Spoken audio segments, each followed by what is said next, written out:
Supreme court अब अपने उस फैसले के बहुत करीब आन चला है जहां भारतीय जनता पार्टी के 94 सांसदों की सांसद सदस्यता समाप्त कर दी जाएगी। अगर कुल सांसदों की बात करें उसमें 200 से ज्यादा सांसद जो कि दागी हैं उनके ऊपर सांसद सदस्यता खत्म होने की तलवार जो है लटक रही है। यूं कह ले कि प्रधानमंत्री नरेंद्र मोदी की इस सांसदों में आधे से ज्यादा सांसद जो है वो खाली होने का काम होगा। इस और जो है सुप्रीम कोर्ट आ चला है। देखिए मामला क्या है आपको बताते हैं। लगातार आपराधिक मामलों में लिप्त जो सांसद बन जाते हैं, विधायक बन जाते हैं, मंत्री बन जाते हैं, केंद्रीय मंत्री बन जाते हैं, उनके ऊपर सुप्रीम कोर्ट काफी सख्त रूप दिखा रहा है। लगातार जो है तारीख पे तारीख मिल रही है और लगातार उस पर जो है सुनवाई की जा रही है। अब मामला जो है chief justice of India CGI के हवाले कर दिया कि सीजीआई देख ले क्या करता है। देखिए पिछली तारीख को जो फैसला आया, पिछली तारीख को जो सुप्रीम कोर्ट ने कहा वो भी हमने आपको बताया और पिछली तारीख को ही केंद्र सरकार ने जवाब दिया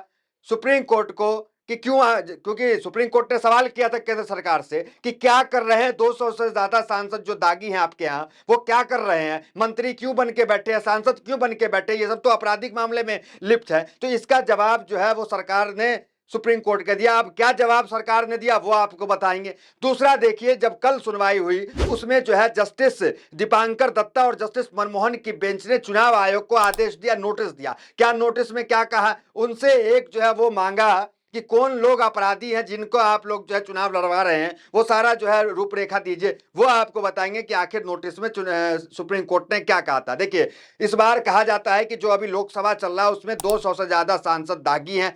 भारतीय जनता पार्टी में जो जो सरकार चला रही है 36% मंत्री जो है वो दागी है और जो है जो एमपी एमएलए कोर्ट है उसमें 5,000 से ज्यादा मामले पेंडिंग है, उस पर भी चर्चा हो रही है। अब देखिए पिछली सुनवाई में जज ने क्या कहा था, जस्टिस दीपांकर दत्ता और जस्टिस मनमोहन ने पिछले सुनवाई में, अभी अब कल क्या हुआ वो बताते, जरा पिछला सुनवाई सुन लीजिए ताकि आपको जो है खबर का पूरा सार समझ में आ जाएगा। देखिए क्या कहा था उन्होंने। अगर किसी सरकारी कर्मचारियों को दोषी ठहराया जाता है तो वह जीवन भर के लिए सेवा से बाहर हो जाते हैं, फिर दोषी व्यक्ति सांसद में कैसे लौट आते हैं, कानून तोड़ने वाले कानून बनाने का काम कैसे कर सकते हैं। देखिए तल्ख टिप्पणियां सुप्रीम कोर्ट पिछली सुनवाई में किया था। आगे क्या कहा जरा सुन लीजिए। राजनीति का अपराधीकरण एक बड़ा मुद्दा है और चुनाव आयोग को इस पर ध्यान देना चाहिए। हमें यह बताया जाना चाहिए कि जो व्यक्ति सरकारी सेवा में बने रहने योग्य नहीं है वो मंत्री कैसे बन जाता है। देखिए सुप्रीम कोर्ट ने पिछली बार कहा था कि एक मामूली जो सरकारी नौकरी करता है उस पर कोई आपराधिक मामला लिप्त हो जाता है, उसको नौकरी से निकाल दिया जाता है और आजीवन वो नौकरी नहीं कर पाता है, तो ये हमारे जो सांसद और विधायक बनते हैं इन पे कोई मामला होता है और ये फिर चुनाव मैदान में चले जाते हैं, इनकी संस्था रद्द नहीं होती है। देखिए देश में हमारे एक कानून है कि 2 साल से ज्यादा अगर किसी को जेल हो जाती है तो उसकी सांसद सदस्यता रद्द हो जाएगी और 6 साल तक के लिए वो अयोग्य घोषित हो जाएंगे, वो चुनाव नहीं लड़ सकेंगे। आपने देखा है राहुल गांधी को सजा हो गई थी 2 साल के लिए, उसके बाद क्या हुआ था, सांसद सदस्यता जो है रद्द होने का काम हुआ। कई सांसद और विधायकों को भी आपने देखा होगा जिसके लालू प्रसाद यादव भी उदाहरण है, इनकी भी जो है सजा इनको 2 साल से ज्यादा हो गई, इनकी भी सदस्यता रद्द होने का काम हुआ, चुनाव नहीं लड़ने का काम हुआ, तमाम बातें हुई। तो ये पहले से कानून है, लेकिन अब इस कानून के अलावा भी आजीवन प्रतिबंध लगाने के लिए सुप्रीम कोर्ट जो है वो तल्ख टिप्पणियां अपना रहा है और सुप्रीम कोर्ट जो है उसकी पूरी तैयारी कर रहा है। अब देखिए हम आपको बताने वाले थे कि पिछली सुनवाई में केंद्र सरकार ने, मोदी सरकार ने क्या कहा था सुप्रीम कोर्ट को, जरा वो सुन लीजिए। उसके बाद आपको हम बताएंगे कि कल की सुनवाई में क्या आदेश जो है सुप्रीम कोर्ट ने चुनाव आयोग को दिया, वो भी आपको बताएंगे। देखिए पिछली सुनवाई में केंद्र सरकार क्या कहती, जरा देख लीजिए। केंद्र सरकार ने अपने हल्फनामे में कहा है कि क्या आजीवन वन प्रतिबंध लगाना सही है या नहीं, यह पूरी तरह से संसद के अधिकार क्षेत्र में आता है। केंद्र ने कहा कि याचिकाओं में जो आग्रह किया गया है वह विधान को फिर से लिखने या सांसद को एक विशेष तरीके से कानून बनाने का निर्देश देने के समान्वय है। यह न्यायिक समीक्षा संबंधित सुप्रीम कोर्ट की शक्तियों से पूरी तरह से परे है। अब देखिए केंद्र सरकार क्या कह रही है कि ये सुप्रीम कोर्ट की शक्तियों का मामला नहीं है, ये हमारा मामला है, हम देख लेंगे, ये आपका मामला नहीं है, आप इंटरफेयर मत कीजिए। कुल मिलाकर जो मोदी सरकार है वो ये कह रही है। अब क्यों ना कहे, मोदी सरकार तो बचाव में आए कि 36% मंत्री मोदी सरकार के दागी है, 94 सांसद मोदी सरकार के दागी हैं। अब दागी विधायक सांसदों के, विधायकों के और मंत्रियों के पक्ष में आकर के इस तरह का जवाब जो है वो सरकार दे रही है सुप्रीम कोर्ट को कि ये आपके जो है अंदर का चीज नहीं है, आप इसे रहने दीजिए, ये हमारा मामला है, हम देखेंगे, ये तमाम बातें कह रही है। अब चले आते हैं कि कितने जो सांसद हैं वो दागी है। जरा एडीआर की रिपोर्ट पे नजर डाल लीजिए, फिर उसके बाद आगे आपको बताते हैं कि कल जो है चुनाव आयोग जो है वो क्या कहा, चुनाव आयोग को सुप्रीम कोर्ट ने क्या कहा। जरा देख लीजिए पहले एडीआर की रिपोर्ट। इस साल जीतने वाले 251 उम्मीदवारों में से 170 पर रेप, हत्या का प्रयास, अपहरण और महिलाओं के खिलाफ अपराध सहित गंभीर आपराधिक मामले दर्ज हैं। देखिए कितने गंभीर रेप के मामले दर्ज है महिलाओं के साथ, ऐसे ऐसे लोग बैठे हुए हैं, मतलब 170 तो गंभीर मामले दर्ज है। दूसरा देखिए, 18वीं लोकसभा में सबसे बड़ी पार्टी के रूप में उभरी बीजेपी के 240 विजयी उम्मीदवारों में से 94 आपराधिक मामले घोषित है। देखिए 240 जीते हुए, 240 में से 94 तो सिर्फ जो है भारतीय जनता पार्टी के, कांग्रेस के 49 हैं, वहीं अन्य पार्टी के भी अलग अलग हैं। पार्टी के सब, समाजवादी पार्टी के जो है 21 है। तो कुल मिलाकर के तमाम पार्टियों के जो सांसद हैं उनकी सांसद सदस्यता खतरे में पड़ सकती है, जो आपराधिक मामले में लिप्त है।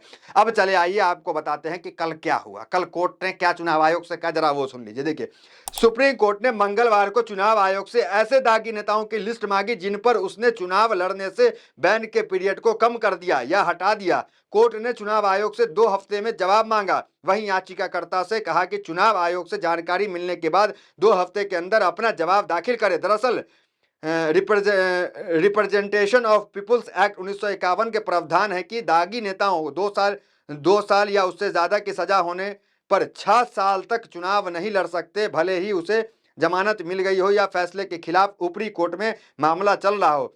इसी एक्ट की धारा 11 के तहत चुनाव आयोग के पास ताकत है कि वह किसी मामले में इस अवधि को कम या पूरी तरह हटा सकता है। देखिए अगर किसी को 2 साल की सजा हो जाती है तो चुनाव आयोग के पास ये पावर, स्पेशल पावर था कि सजा होने के बाद भी वो उसे चुनाव लड़वा सकता था। वो उसे जो है वो भेंट, गिफ्ट के तौर पे समझिए, या फिर कोई किसी और कारणवश जो चुनाव आयोग के अंदर ये शक्तियां थी कि 2 साल सजा हो जाए उसके बाद भी चुनाव लड़े। अब ऐसे कौन लोग थे, क्या वो भारतीय जनता पार्टी के नेताओं के साथ ऐसा जो है गुडविल वाला सलूक जो है वो चुनाव आयोग ने किया, या कांग्रेस या किसी पार्टी के साथ, तो उसका बायोडाटा पूरा जो रिकॉर्ड है किन किन नेताओं का जिनके 2 साल की सजा हो गई, उनकी सदस्यता रद्द नहीं करा के या फिर उनको जो है चुनाव में बैन न करके उनको फिर से चुनाव लड़ाने की आपने स्पेशल छूट दे दी, उसकी जो है रिपोर्ट दी जाती है। ये रिपोर्ट जो है वो उन्होंने साझा किया।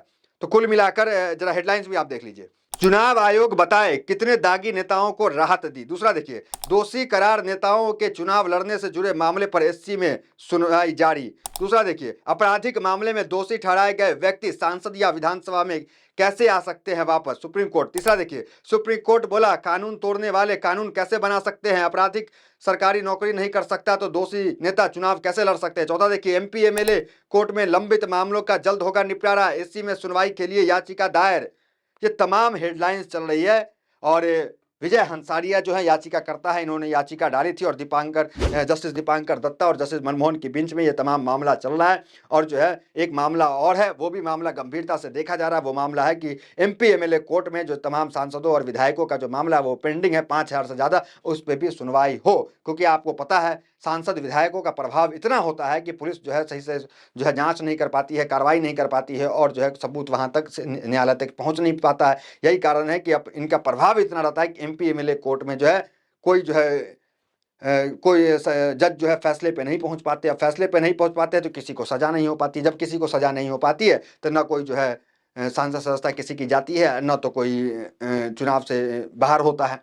ये तमाम मामले उसको लेकर के भी गंभीरता से देखा गया। और अब मामला ये है कि सिर्फ जो है संसद सदस्यता जो है नहीं जाएगी, सिर्फ जो 6 साल बैन नहीं, आजीवन बैन लगाने की मांग जो है याचिकाकर्ता कर रहे हैं। देखिए अगली सुनवाई में क्या होता है। अगली सुनवाई सीधा चीफ जस्टिस के हवाले से होगा, चीफ जस्टिस इसको देखेंगे अब मामले को। फिलहाल खबर में इतना, मिलते हैं वीडियो से। हमारे साथ बहुत बहुत धन्यवाद।